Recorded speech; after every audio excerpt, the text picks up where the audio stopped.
నమస్కారం, నా పేరు రాజేశ్వరి. నేటి సిటీ న్యూస్కు స్వాగతం. ఒంటరి మహిళను హత్య చేసి బంగారు ఆభరణాలు ఎత్తుకెళ్లిన 2 నిందితులను మంచిర్యాల పోలీసులు అరెస్టు చేశారు. వీరి వద్ద నుండి బంగారు ఆభరణాలు, 3 సెల్ ఫోన్లు పోలీసులు స్వాధీనం చేసుకున్నారు. ఈ కేసుకు సంబంధించి వివరాలను డీసీపీ భాస్కర్ విలేకరులకు వెల్లడించారు. మంచిర్యాల పట్టణంలోని డీసీపీ కార్యాలయంలో ఏర్పాటు చేసిన మీడియా సమావేశంలో కేసుకు సంబంధించి వివరాలు వెల్లడించారు. గత సంవత్సరం నవంబర్ నెలలో మంచిర్యాల పట్టణంలోని మేదర్వాడకు చెందిన కూసలక్ష్మి అనే ఒంటరి మహిళ ఇంట్లో ఉండగా ఆమెకు తెలిసిన వ్యక్తి నరేష్, మరో మహిళ అలివేలుతో కలిసి ఒంటరిగా ఉన్న కూసలక్ష్మి ఇంట్లోకి చొరబడి ఆమె గొంతు నిలిమి హత్య చేశారని తెలిపారు.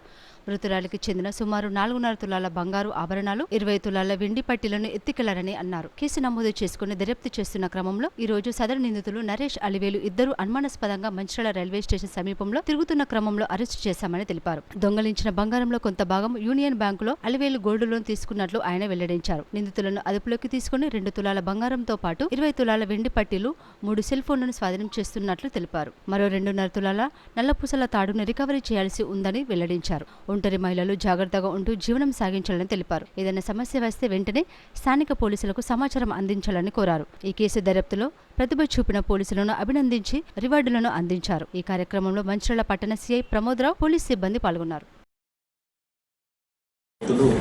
ఆమె ఇంట్లోనే ఆమెని గొంతు నొలిమి హత్య చేసి ఆమెకు ఉన్న బంగారు నగలు తీసుకొని వెళ్ళడం జరిగింది. మనకు 30వ తారీఖు నాడు వాళ్ళ యొక్క అక్క కాంప్లైంట్ ఇవ్వడంతో అప్పటికే శవము కుళ్ళిపోయే స్థితిలో ఉన్నది. అప్పుడు మర్డర్ ఫర్ గెయిన్ కింద కేసు నమోదు చేసుకొని ప్రత్యేక బృందాల ద్వారా వివిధ ఎవిడెన్సెస్ తోటి విచారణ బృందాలను ఏర్పాటు చేసి చేయడం జరిగింది. కానీ అప్పటి నుంచి కంటిన్యూషన్ ఎఫర్ట్స్ పెట్టి ఇది అనుమానితులని ఇతరత్ర వ్యక్తులను కూడా విచారించడం జరిగింది. ఈరోజు ఈ చెకింగ్ చేస్తూ ఉంటే ఆమెను చంపిన నిందితుడు, ఆమెను చంపి బంగారం తీసుకెళ్లిన నిందితుడు ఈరోజు రైల్వే స్టేషన్ దగ్గర నుంచి వెళ్తూ ఉన్నప్పుడు వీళ్ళు పట్టుకున్నాము. వీళ్ళ పేరు మందలి నరేష్, తండ్రి పోచయ్య, 33 ఇయర్స్, మంగళి కమ్యూనిటీ. వీళ్ళది సొంత ఊరు స్తంభంపల్లి, వెల్గటూరు మండల్, జగిత్యాల జిల్లా. ఇతను కాలేజ్ రోడ్లో మంచిర్యాలలో ఉన్నాడు. ప్రస్తుతము సుచిత్ర మేడ్చల్ డిస్టిక్ హైదరాబాద్ సుచిత్ర సెంటర్లో పనిచేస్తుంది. ఇంకొక నిందితురాలు ఐతనారపు అలివేలు, భర్త పేరు భగవంతు, 38 సంవత్సరాలు, ఉప్పరి కమ్యూనిటీ. ఈమె ప్రస్తుతము సరోజిని నాయుడు ఐ హాస్పిటల్ మెహదీపట్నంలో పనిచేస్తుంది. ఈమెది నేటివ్ ప్లేసు నాగర్ కర్నూలు జిల్లా. ఈమె శివరాంపల్లి రాజేంద్ర నగర్లో ఇంట్లో ఉంటున్నారు. ఈ మొత్తం కేసు విషయాల్లో చూసినట్లయితే ఈ నరేష్ స్తంభంపల్లి, అతను వెల్గటూరు మండల్, జగిత్యాల. ఇతనికి ఆల్రెడీ పెళ్ళయి వైఫ్ తోటి మంచిర్యాలలోని కాలేజ్ రోడ్లు ఉండేది. ఇతను బ్యాడ్ వైసెస్ ఉండి హైదరాబాద్కు షిఫ్ట్ అయినాడు, ఆర్థికంగా ఇబ్బందుల్లో ఉన్నాడు. ఇతని కొడుకు హాస్పిటల్లో ఉన్నప్పుడు గాంధీ హాస్పిటల్కి వెళ్ళడం జరిగింది. అప్పుడు ఈ A2 ఐతానాపు అలివేలు అనేటామె గాంధీ హాస్పిటల్లో పనిచేస్తున్నది, నర్సింగ్ అసిస్టెంట్స్గా, పేషెంట్ కేర్ ప్రొవైడర్గా. అప్పుడు ఫోన్ ఎక్స్చేంజ్ చేసుకోవడంతో వీళ్ళకు ఇల్లీగల్ ఇంటిమసీ ఏర్పడము, సహజీవనం కూడా చేస్తున్నారు. ఇతనికి ఎప్పుడైతే ఆర్థికంగా ఇబ్బందులు ఉన్నాయో, ఇతనికి మృతురాలు కూసా లక్ష్మి ఒంటరిగా ఉంటుంది మహిళ, ఎవరు ఆ ఇంట్లో ఉండరు. ఆమె పైన ఈ బంగారు ఆభరణాలు, డబ్బులు ఉన్నాయని అంతకుముందు ఐడియా ఉన్నది ఇతనికి. ఎప్పుడైతే ఆర్థిక ఇబ్బందులు ఉన్నాయో ఈమెను చంపి డబ్బులు తీసుకెళ్తే బంగారం తీసుకెళ్ళొచ్చని A2 తోటి ఇతను తన యొక్క అభిప్రాయాన్ని వ్యక్తం చేయడము. ఇద్దరు ఒక ప్లాన్ వేసుకొని 26వ తారీఖు నవంబర్ 2024 రోజు మంచిర్యాల పట్టణానికి రావడం జరిగింది. ఆ రోజు ప్రయత్నం చేసినారు, కానీ అక్కడ సెంటర్లోనే ఇల్లు ఉంటుంది, సరౌండింగ్స్లో పబ్లిక్ ఉండడంతో ఆ రోజు వాళ్ళు విరమించుకొని 27వ తారీఖు సాయంత్రము 7 గంటల ప్రాంతంలో లక్ష్మి అనే ముసలమ్మని హత్య చేసి బంగారు నగలతోటి పారిపోవడం జరిగింది. వాళ్ళు అక్కడికి వెళ్ళిన తర్వాత మెయిన్ ఒక 3 తులాల పుస్తలది బంగారు చైన్ని యూనియన్ బ్యాంక్లో కుదువ పెట్టుకోవడం జరిగింది, అలివేలు అనే ఈమె పేరు మీద. వీళ్ళు అక్కడ అమ్మడానికి ప్రయత్నం చేస్తారు. అమ్మడానికి ప్రయత్నం చేస్తే ఆధార్ కార్డు అవి అడగడంతో వాళ్ళు దాన్ని అమ్మలేకపోవడంతో ఈ బ్యాంక్ అకౌంట్లో ఆమె అలివేలు పేరుతోటి యూనియన్ బ్యాంకులో లోన్ తీసుకున్నట్టు జరిగింది. ఇది ఒక నగ. తర్వాత ఇంకొక 1.5 తులా గోల్డ్ అండ్ ఇయర్ రింగ్స్, ఈ చైను, ఇయర్ రింగ్స్, కాళ్ళ పట్టీలు, ఇవి మృతురాలిది మొబైల్ ఫోన్. ఇది మృతులాలి యొక్క మొబైల్ ఫోన్, ఇది జరిగింది. ఆ మృతులాలి మొబైల్ ఫోను ఇవి తీసుకొని ఈరోజు మంచిర్యాలకు రావడం జరిగింది. ఇక్కడ సమీపంలో బంగారం షాపులో అమ్మడం కోసం వాళ్ళు వచ్చినారు. ఈరోజు పట్టుకొని వీళ్ళని అరెస్ట్ చేసి రిమాండ్ చేస్తున్నాము. ప్రొడ్యూస్ చేసిన తర్వాత కోర్టు పర్మిషన్ తీసుకొని పోలీస్ కస్టడీలో యూనియన్ బ్యాంకులో ఉన్న విత్ ఆధారాలతో సహా ఉన్న మృతురాలి యొక్క ఇంకొక గోల్డ్ చైన్ని రికవర్ చేసి చెన్నూరు ఎమ్మెల్యే క్యాంపు కార్యాలయంలో ఎమ్మెల్యే గడ్డం వివేక వెంకటస్వామి అర్హులైన ఇందిరమ్మ ఇండ్ల లబ్ధిదారులకు ప్రొసీడింగ్ పత్రాలు అందజేశారు. ఈ సందర్భంగా ఎమ్మెల్యే వివేక్ మాట్లాడుతూ కేసీఆర్ కాళేశ్వరం ప్రాజెక్టు నిర్మించి 1,00,000 కోట్ల రూపాయల నిధులను వృధా చేశారని ఆరోపించారు. ఆ 1,00,000 కోట్ల రూపాయల నిధులతో అందరికీ డబుల్ బెడ్రూమ్ ఇళ్ల నిర్మాణాలు జరిగేవని, కానీ కేసీఆర్ తన కోసం 100 పడకల ఫామ్ హౌస్, కొడుకు కేటీఆర్ కి ఒక ఫామ్ హౌస్, కూతురికి ఒక ఫామ్ హౌస్ కట్టారని ఎద్దేవా చేశారు. ఎన్నికల సమయంలో కాంగ్రెస్ పార్టీ ఇచ్చిన మాట ప్రకారం అన్ని ప్రభుత్వ పథకాలను అమలు చేశామని పేర్కొన్నారు. అన్ని అభివృద్ధి కార్యక్రమాలను చేపడుతున్నామని తెలిపారు. కాంగ్రెస్ ప్రభుత్వం వచ్చాక అర్హులైన ప్రతి ఒక్కరికి ఇందిరమ్మ ఇండ్లు ఇవ్వడం జరుగుతుందని తెలిపారు. నియోజకవర్గంలోని అన్ని గ్రామాల ప్రజలకు ఎల్లప్పుడూ అందుబాటులో ఉంటూ వారి సమస్యలను వెంటనే పరిష్కరిస్తామని పేర్కొన్నారు. నియోజకవర్గంలోని ప్రతి గ్రామంలో సుమారు 50 లక్షల నిధులతో అభివృద్ధి పనులు జరుగుతున్నాయని తెలిపారు. మండలంలోని సోమనపల్లి గ్రామంలో 200 కోట్ల నిధులతో ఇంటిగ్రేటెడ్ స్కూల్ నిర్మాణానికి శంకుస్థాపన చేశామని తెలిపారు. 10 లక్షల వరకు రాజీవ్ ఆరోగ్యశ్రీ పథకం ఉన్నది, మీరు దాన్ని వాడుకోండి అని చెప్పి మీ అందరికీ చాలాసార్లు చెప్పడం జరిగింది. మళ్ళీ కూడా కొందరు వస్తున్నారు, మేము ప్రైవేట్ సెక్టర్ లో చేస్తున్నప్ప ప్రైవేట్ హాస్పిటల్ పోవద్దు, మీరు ప్రైవేట్ హాస్పిటల్కి గవర్నమెంట్ హాస్పిటల్ పోవాలి, లేకుంటే ఎక్కడైతే రాజీవ్ ఆరోగ్య స్కీమ్ వర్తిస్తుందో అక్కడ పోవాలి. పోయినప్పుడు మనకు ఎన్ని లక్షల వరకు ఫ్రీ ఉంటుంది? 10 లక్షల వరకు ఫ్రీ ఉంటుంది.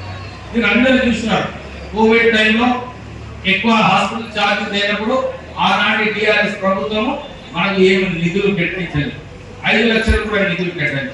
కానీ రాష్ట్ర ప్రభుత్వం, కాంగ్రెస్ ప్రభుత్వం వచ్చిన తర్వాత 10 లక్షల రూపాయలు మనకు రాజీవ్ ఆరోగ్యశ్రీ స్కీమ్ ద్వారా ఇవ్వడం జరిగింది. అంతేకాదు ఎవరికైతే పెద్ద ఆపరేషన్ అయింది, 20 లక్షలు అయింది, 15 లక్షలు అయింది, వీళ్ళకు కూడా 10 లక్షలు రాజీవ్ ఆరోగ్యశ్రీ కింద మనకు నిధులు వస్తాయి. తర్వాత సీఎం రిలీఫ్ ఫండ్, దాంట్లో కూడా మనకు నిధులు వచ్చే అవకాశం ఉన్నది. నేను సీఎంకి రాస్తున్నాను, సీఎం కూడా పెద్ద మనసుతో ఇంతకుముందు 400 కోట్ల సీఎం రిలీఫ్ ఫండ్ లో నిధులు ఇస్తే మన రాష్ట్ర ముఖ్యమంత్రి 900 కోట్ల రూపాయలు ఎవరికైతే ఆధారంలో వాళ్ళందరికీ నిధులు ఇచ్చడానికి ఒక మంచి పని చేస్తున్నారు. అంటే బీద ప్రజలు వాళ్ళకు విద్య గురించి కష్టం ఉండదు, వైద్యం గురించి కష్టం ఉండదు అని చెప్పి ఈ కార్యక్రమాలు తీసుకోవడం.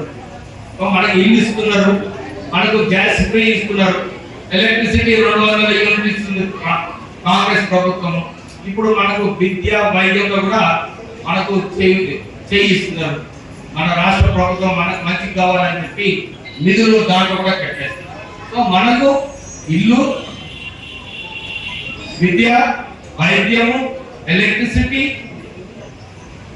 మహిళలకు అందరికీ ఫ్రీ బస్ ట్రావెల్, ఎవరైతే బస్ వస్తున్నారో అందరూ ఫ్రీ బస్ ట్రావెల్ చేస్తున్నట్టు. సో మీరందరూ కూడా ఈ విషయాలు గుర్తుపెట్టుకోండి. రాష్ట్ర ప్రభుత్వం మనందరికీ మన కోసం పనిచేస్తుంది. ఎంత దివాలా చేసినప్పటికీ కూడా కేసీఆర్ ప్రభుత్వం 7 లక్షల కోట్ల రూపాయల అప్పు, 60,000 కోట్ల అప్పు ఏదైతే ఉన్నదో దాన్ని 7 లక్షల కోట్ల రూపాయలు కమిషన్లు దోచుకోనికే ప్రాజెక్టు పెట్టి మనకు ఇబ్బంది పెట్టడం జరిగింది.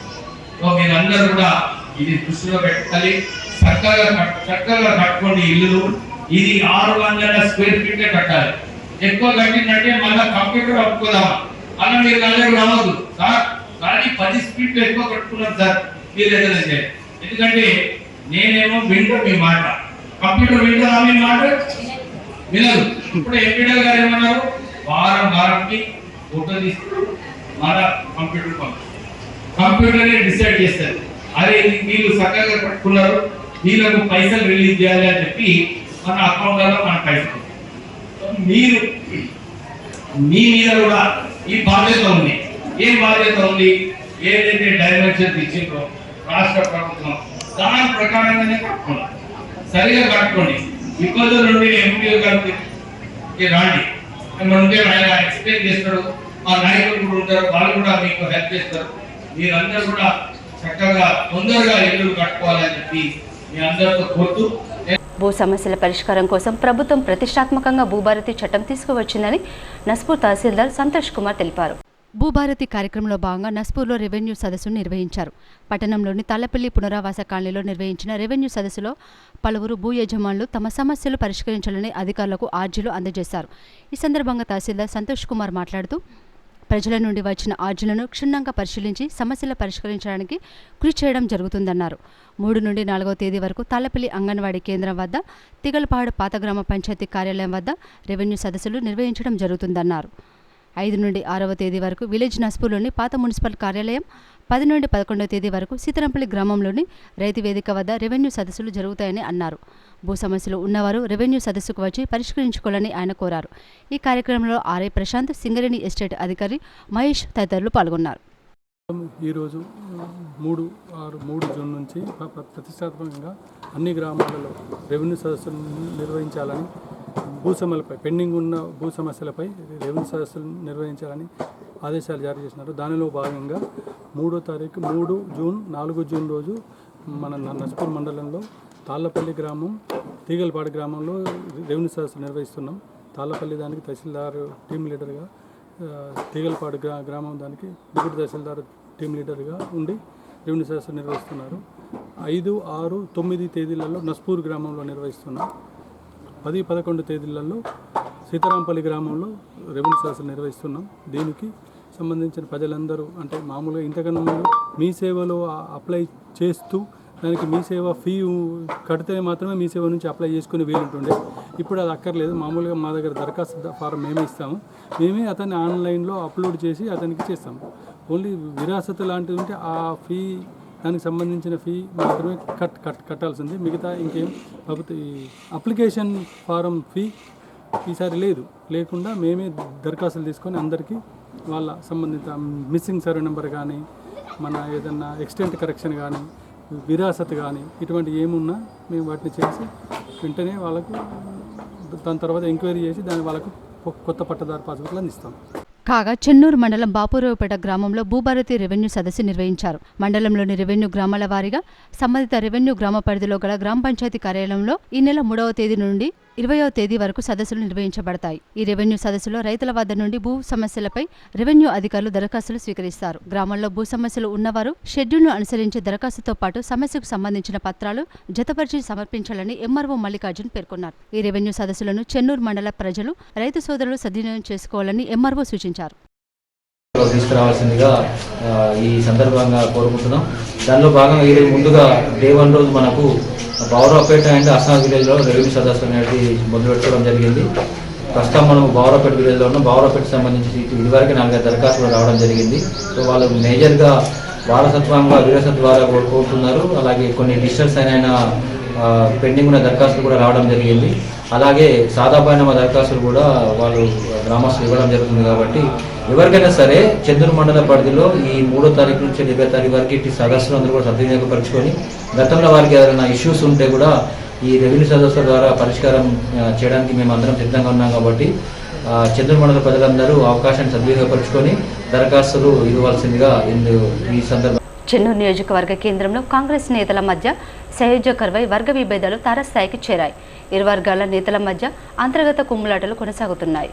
గత కొద్ది రోజుల క్రితం కాంగ్రెస్ నేత ఉమ్మడి ఆదిలాబాద్ జిల్లా మాజీ జడ్పీ వైస్ చైర్మన్ మూల రాజిరెడ్డిని టార్గెట్ చేస్తూ కాంగ్రెస్ పార్టీకి చెందిన మరో వర్గం చేసిన ఆరోపణలను మూల రాజిరెడ్డి వర్గం నేతలు తీవ్రంగా ఖండించారు. తమ నాయకుడు మూల రాజిరెడ్డిని ఏమైనా అంటే ఊరుకునేది లేదని, మరోసారి అసత్య ఆరోపణలు చేస్తే సహించేది లేదని చెన్నూరు మరియు కోటపల్లి మండలాలకు చెందిన కాంగ్రెస్ నేతలు పోటు రామరెడ్డి, హేమంత్ రెడ్డి, కరుణసాగర్లను మూల రాజిరెడ్డి వర్గం కార్యకర్తలు హెచ్చరించారు.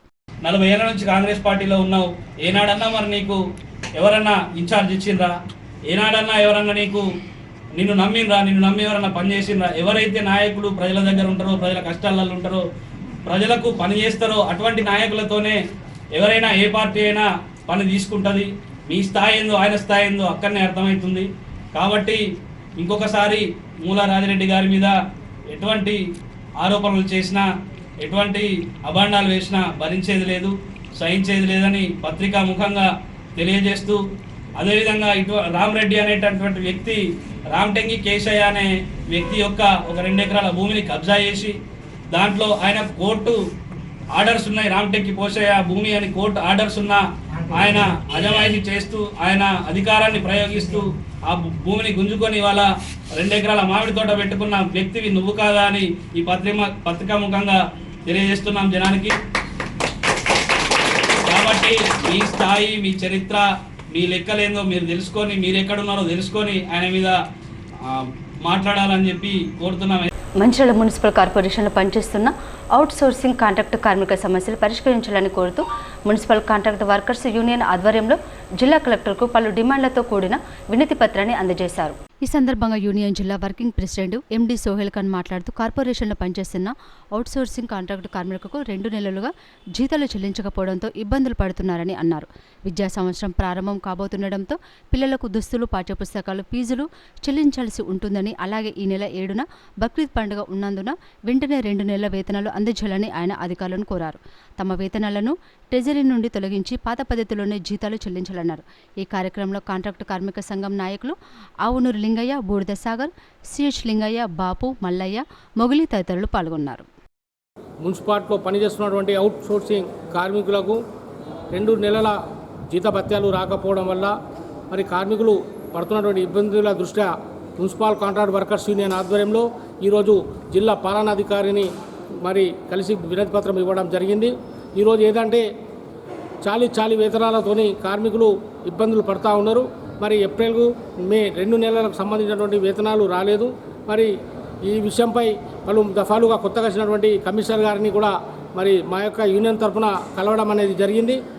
ఈరోజు వారు సానుకూలంగా స్పందిస్తూ ఖచ్చితంగా ఈ యొక్క జూన్ 5వ తేదీ వరకే వారికి ఏప్రిల్ నెలకు సంబంధించినటువంటి వేతనాన్ని మరి అందజేస్తాను, వాళ్ళ అకౌంట్లో వేయడం జరుగుతుందని చెప్పేసి స్పష్టమైనటువంటి హామీ ఇవ్వడం జరిగింది కమిషనర్ గారు. అదేవిధంగా మరి మరో వారం రోజుల తర్వాత మేకు సంబంధించినటువంటి వేతనాలను కూడా మరి వేసే దిశగా నేను ప్రయత్నాలు చేస్తానని చెప్పి మరి మున్సిపల్ కమిషనర్ గారు చెప్పడం జరిగింది. దాని పట్ల మున్సిపల్ కాంట్రాక్ట్ వర్కర్స్ యూనియన్ హర్షం వ్యక్తం చేస్తూ, ఎందుకంటే ఇప్పుడు జూన్ మాసంలో మరి ఉన్నటువంటి ఆర్థిక పరిస్థితులు కావచ్చు, ఎందుకంటే పిల్లలకు మరి పాఠశాలలు ప్రారంభం అవుతూ ఉన్నాయి. మరి యొక్క పిల్లలకు కావాల్సినటువంటి మరి వారికి కావాల్సినటువంటి పాఠ్య పుస్తకాలు కావచ్చు, వివిధ విద్యా సంస్థలకు సంబంధించినటువంటి ఖర్చులు ఉంటాయి. కాబట్టి వీటన్నిటిని దృష్టిలో పెట్టుకొని 90% కార్మికులు మరి ఏదైతే అవుట్సోర్సింగ్లో పనిచేస్తున్నారో వాళ్ళందరూ కూడా 90% వరకు అద్దె ఇండ్లలో ఉంటా ఉన్నారు. వారికి మరి 2 నెలల నుంచి వేతనం రాకపోతే అటు ఇంటి యజమానులు కూడా ఇబ్బందులకు గురి చేస్తూ ఉన్నారు. కాబట్టి వీటన్నింటిని కూడా దృష్టిలో ఉంచుకొని మీరు అయ్యా మాకు న్యాయం చేయాలని చెప్పి కోరడంతో వారు వెంటనే స్పందించి ఖచ్చితంగా నేను మరి మీ యూనియన్ పక్షాన మీకు నేను తెలియజేస్తా ఉన్నా 5వ తేదీన మరి 1 నెల జీతం ఇస్తాను అని వాడు చెప్పడం జరిగింది. కాబట్టి మున్సిపల్ కమిషనర్ గారికి మేము ప్రత్యేకంగా మా యూనియన్ పక్షాన ధన్యవాదాలు తెలియజేస్తా ఉన్నాం. ఎందుకంటే ప్రజాస్వామ్యానికి కార్మికులకు కూడా తెలుసు ఎవరు పోడతారో. గతంలో కూడా మరి ఇలా 17,000 వేతనం వచ్చిందంటే అది కేవలం మున్సిపల్ కాంట్రాక్ట్ వర్కర్స్ యూనియన్ పోరాటం వల్లే మరి ఇక్కడి వరకు రావడం జరిగింది. రేపు కార్పొరేషన్ అయింది మరి 23 నుంచి 25,000 కార్మికులకు వేతనాలు పెంచే దిశగా మరి ముందడుగు వేస్తూ ఉన్నది మున్సిపల్ కాంట్రాక్ట్ సంఘం. కాబట్టి దయచేసి కార్మికులు కూడా గమనించాలి. ఎవరో చెప్తున్న మాటలు విని, ఎవరో ప్రలోభ పెడుతున్నటువంటి మాటలు విని దయచేసి మీరు కార్మికులు ఉన్నటువంటి అమూల్యమైనటువంటి మీ యొక్క సమయాన్ని వృధా చేసుకోకుండా కార్మిక పక్షపాతి ఎవరు అనేది ఆలోచించాలి. గౌరవ ఎమ్మెల్యే గారు కూడా ప్రేమ్సాగర్ సార్ కూడా స్పష్టంగా ఉన్నారు. వారు కూడా కార్మికుల పక్షపాతి. వారు కూడా ఎల్లవేళలా అందుబాటు ఉంటూ కార్మికుల పక్షాన వారు కూడా ఎప్పటికప్పుడు సంబంధిత అధికారులతో మాట్లాడుతూ మరి వారు కూడా చొరవ తీసుకుంటూ ఉన్నారు. కాబట్టి గౌరవ ఎమ్మెల్యే గారు కూడా మున్సిపల్ కాంట్రాక్ట్ వర్కర్స్ యూనియన్ తరఫున ప్రత్యేక ధన్యవాదాలు తెలియ. రాబోయే స్థానిక సంస్థల ఎన్నికలలో సిపిఐ పార్టీ విజయానికి కృషి చేస్తామని ఆ పార్టీ జిల్లా కార్యదర్శి రామడుగు లక్ష్మణ్, పట్టణ కార్యదర్శి మిట్టపల్లి శ్రీనివాస్ పేర్కొన్నారు. పార్టీ కార్యాలయంలో ఏర్పాటు చేసిన సమావేశంలో జిల్లా కార్యదర్శి రామడుగు లక్ష్మణ్ నూతనంగా ఎన్నికైన పట్టణ కార్యదర్శి మిట్టపల్లి శ్రీనివాస్ను నాయకులతో కలిసి ఘనంగా సన్మానించారు. అనంతరం వారు మాట్లాడుతూ ఇటీవల పట్టణంలో జరిగిన మహాసభ విజయవంతంగా జరగడానికి అలాగే ఆర్థికంగా సహకరించిన ప్రతి ఒక్కరికి కృతజ్ఞతలు తెలిపారు. మహాసభలో చేసిన పలు తీర్మానాల్లో భాగంగా మున్సిపాలిటీ శ్మశాన వాటిక ఏర్పాటు చేయాలని, గతంలో డబుల్ బెడ్రూమ్ ఇండ్లో కేటాయించిన స్థలాన్ని నిరుపేదలకు 200 గజాల చొప్పున పంపిణీ చేయాలని డిమాండ్ చేశారు. అలాగే ప్రతి వార్డులో సీసీ రోడ్లు, డ్రైనేజీలు ఏర్పాటు చేయాలని, రైల్వే ఫ్లైఓవర్ బ్రిడ్జిపై స్ట్రీట్ లైట్లను అమర్చాలని పేర్కొన్నారు. సింగరేణి ఠాగూర్ స్టేడియంలో వాకింగ్ ట్రాక్, జిమ్ సౌకర్యం కల్పించాలన్నారు. జీవో నెంబర్ 76లో అడిగిన ఇళ్ల పట్టాలను వెంటనే లబ్ధిదారులకు అందజేయాలని, పట్టణానికి ఆర్టీసీ బస్సు సౌకర్యం కల్పించాలని సంబంధిత అధికారులను డిమాండ్ చేస్తూ రానున్న రోజుల్లో పట్టణాభివృద్ధికి ప్రత్యేక ప్రణాళిక సిద్ధం చేయాలని అధికారులకు సూచించారు. సహకరించినటువంటి ప్రతి ఒక్కరికి కూడా పేరు పేరున ధన్యవాదాలు తెలియజేస్తూ, ఏదైతే ఈ మహాసభలకు సంబంధించినటువంటి అలంకరణ కానీ జన సమీకరణ కానీ కృషి చేసినటువంటి ప్రతి ఒక్కరికి కూడా పేరు పేరున ధన్యవాదాలు తెలియజేస్తూ ఉన్నాం. అదేవిధంగా ఈ మహాసభలో నూతన కమిటీని ఎన్నుకోవడం జరిగింది. కౌన్సిల్ సభ్యులుగా 47 మందిని, అదేవిధంగా కార్యవర్గ సభ్యులుగా 17 మందిని, కార్యదర్శిగా నన్ను 4వసారి ఎంపిక చేయడం జరిగింది. ఈ కార్యదర్శిగా ఎన్నుకున్నటువంటి రాష్ట్ర కార్యదర్శి వర్గ సభ్యులకు, అదేవిధంగా జిల్లా కార్యదర్శికి, అదేవిధంగా ప్రతినిధులందరికీ కూడా పేరు పేరున ధన్యవాదాలు తెలియజేస్తూ, ఏదైతే నమ్మకంతో నాకు ఈ పదవి ఇచ్చారో వారందరికీ కూడా కృతజ్ఞతలు తెలియజేస్తూ, భవిష్యత్తులో మీ నమ్మకాన్ని నిలబెట్టే విధంగా కృషి చేస్తూ, యాదన్పల్లి మున్సిపాలిటీలో ప్రజా సంఘాల నిర్మాణానికి, పార్టీ నిర్మాణానికి కూడా కృషి చేస్తానని, రాబోయే ఎన్నికల్లో కూడా మున్సిపాలిటీ కౌన్సిలర్ల ఎన్నికల్లో కూడా ఎక్కువ మందిని గెలిచే విధంగా కూడా కృషి చేసి మన ప్రతినిధులను పంపే విధంగా కృషి చేస్తానని చెప్పి తెలియజేస్తూ, మరొకసారి ఈ మహాసభలో విజయవంతాన్ని కృషి చేసినటువంటి మరి ప్రభుత్వం, మరి స్థానిక ఎమ్మెల్యే గారు మరి స్పందించి వెంటనే ఇవన్నీ పరిష్కరించాలని చెప్పి, మరి రాబోయేటువంటి రోజులలో క్యాతరపల్లి మున్సిపాలిటీలో ఉన్నటువంటి సమస్యల మీద, అదేవిధంగా అభివృద్ధి మీద మరి కమ్యూనిస్టు పార్టీ సమరశీల పోరాటాలు చేస్తూ ప్రజలను చైతన్యం చేస్తూ మరి కార్యక్రమాలు చేయడం జరుగుతుంది. ఈ ప్రభుత్వం కూడా ఎన్నికల్లో ఇచ్చినటువంటి హామీలను అమలు చేయాలని చెప్పి, మరి అదేవిధంగా ఈ మహాసభలు జయప్రదం చేసినందుకు మరొకసారి ప్రతి ఒక్కరి ధన్యవాదాలు తెలియజేస్తూ, జూన్ 21, 22 ఈ నెల మంచిర్యాల జిల్లా కేంద్రంలో జరిగేటువంటి మహాసభలను జయప్రదం చేయాలని చెప్పి 21వ తారీఖు రోజు మహాప్రదర్శన నిర్వహించడం జరుగుతుంది సాయంత్రం. మరి అదేవిధంగా 22 ప్రతినిధుల సభ నిర్వహిస్తూ ఉన్నాం. ఈ యొక్క మహాసభలకు ముఖ్య అతిథులుగా సిపిఐ రాష్ట్ర కార్యదర్శి కొత్తగూడెం ఎమ్మెల్యే పూనెనేని సాంబశివరావు గారు, అదేవిధంగా సిపిఐ రాష్ట్ర కార్యదర్శి వర్గ సభ్యులు కలవేన శంకర్ గారు, మరి సిపిఐ రాష్ట్ర కార్యవర్గ సభ్యులు, మరి సింగరేణి కాలేజ్ వర్కర్స్ యూనియన్ అధ్యక్షులు వాసిరెడ్డి సీతారామయ్య గారు ముఖ్య అతిథిగా పాల్గొని ఈ జిల్లా అభివృద్ధి కొరకు, ఈ జిల్లాలో ఉన్నటువంటి సమస్యల మీద ఉద్యమ కార్యాచరణ చేసి మరి ముందుకు పోతామని చెప్పి Mandamarri Singareni solar power plant సహకారంతో దండపల్లి, మందమరి మండలాల్లో ఏర్పాటు చేయనున్న 2 సోలార్ ప్లాంట్ల నిర్వహణపై స్వయం సహాయక బృందాల మహిళలకు మందమరిలో DRDA ఆధ్వర్యంలో అవగాహన సదస్సు నిర్వహించారు. ఈ సందర్భంగా జిల్లా గ్రామీణాభివృద్ధి శాఖ అధికారి కిషన్ మాట్లాడుతూ, మంచిర్యాల జిల్లాకు 2 solar power plant Dandepalli, Mandamarri మండలాలకు మంజూరు చేయడం జరిగిందని, వాటి నిర్వహణ మహిళా గ్రూపులకు అప్పగించడంతో మహిళలకు అవగాహన కల్పించడానికి ఈ సదస్సును ఏర్పాటు చేయడం జరిగిందని, పవర్ ప్లాంట్కు అవసరమయ్యే 3 కోట్ల రూపాయల్లో 30 లక్షల రూపాయల నిర్వాహకులు కట్టాల్సి ఉంటుందని, 2,70,00,000 బ్యాంకు ద్వారా రుణం ఇస్తారని, రుణాన్ని 25 సంవత్సరాల్లో సోలార్ ప్లాంట్ల ద్వారా ఉత్పత్తి అయ్యే విద్యుత్తును అమ్మడం ద్వారా వచ్చే ఆదాయంతో రుణం చెల్లించాల్సి ఉంటుందని అన్నారు. 1,70 వచ్చేసి బ్యాంక్ రుణం. ఈ రకంగా వారికి అవగాహన కల్పించడం జరిగింది. మరి ముఖ్యంగా ఈ ప్లాంట్ యొక్క సర్వీస్ అంటే 25 ఇయర్స్ వరకు ఈ ప్లాంట్ మనం నిర్వహణ చేసుకోవచ్చు. దీని మీద నిర్వహణ చేసిన తర్వాత మంత్లీ ఏదైతే అమౌంట్ వస్తుందో ఆ అమౌంట్ని ఖర్చులు పోను, బ్యాంక్ లోను ఇన్స్టాల్మెంట్ వారీగా కట్టాలి. ముందుగా ఏదైతే అమౌంట్ మనం బ్యాంక్ ద్వారా తీసుకుంటామో ఆ బ్యాంక్ ద్వారా తీసుకునే అమౌంట్ను ఖచ్చితంగా ఎవ్రీ మంత్ ఇన్స్టాల్మెంట్ వైజ్ కట్టాలని చెప్పేసి అది చెప్పడం జరిగింది. దాంతోపాటు ఇతరత్ర ఏవైతే వేరే స్కీమ్స్ ఉన్నాయో వాటి మీద కూడా ఈరోజు మహిళలు ముందుకు వచ్చి మరి రాష్ట్ర ప్రభుత్వం ద్వారా మరి ఎన్నో పథకాలు ఈరోజు మహిళలకు వస్తూ ఉన్నాయి. అందులో ఇదొకటి. క్యాంటీన్స్ కావచ్చు, తర్వాత పెట్రోల్ బంప్స్ కావచ్చు, ఆర్టీసీ హైర్ బస్సులు కావచ్చు. ఈ రకంగా మరి స్కూల్ విద్యార్థులకి యూనిఫామ్ కుట్టడం లాంటి ఎన్నో మరి కొత్త ఇన్నోవేటివ్ మరి కార్యక్రమాల ద్వారా, స్కీమ్ల ద్వారా ఈరోజు అన్నీ మరి రాష్ట్ర ప్రభుత్వం యొక్క ఆదేశాలు, కలెక్టర్ గారి యొక్క ఆదేశాలను వారికి ఇచ్చి వాళ్ళకి ఆర్థికంగా మంచి ఎదగాలి, బాగుపడాలి అన్న ఉద్దేశంతో రాష్ట్ర ప్రభుత్వం అమలు చేస్తున్న భూభారతి చట్టం వల్ల ప్రజల భూ సమస్యలు త్వరితగతిన పరిష్కారం అవుతాయని సిద్దిపేట జిల్లా కలెక్టర్ మను చౌదరి తెలిపారు. సిద్దిపేట అర్బన్ మండలం పున్నాల గ్రామంలో నిర్వహించిన భూభారతి రెవెన్యూ సదస్సులో పాల్గొని దరఖాస్తుల స్వీకరణను పరిశీలించారు. ఈ సందర్భంగా కలెక్టర్ మాట్లాడుతూ ప్రజల భూ సమస్యలను పరిష్కరించడమే ప్రభుత్వ లక్ష్యమని, ఇందుకోసమే భూభారతి చట్టాన్ని తీసుకొచ్చారని తెలిపారు. నేటి నుండి జూన్ 20వ తేదీ వరకు రెవెన్యూ సదస్సులు జరుగుతాయని వెల్లడించారు. సదస్సులో పాల్గొన్న ప్రజల భూములకు సంబంధించిన సమస్యలను కలెక్టర్ స్వయంగా అడిగి తెలుసుకున్నారు. రెవెన్యూ అధికారులు ప్రజల దరఖాస్తులను స్వీకరించి వెంటనే రసీదులు ఇవ్వాలని ఆదేశించారు. సకాలంలో సమస్యలు పరిష్కరించేలా చర్యలు తీసుకోవాలని సూచించారు.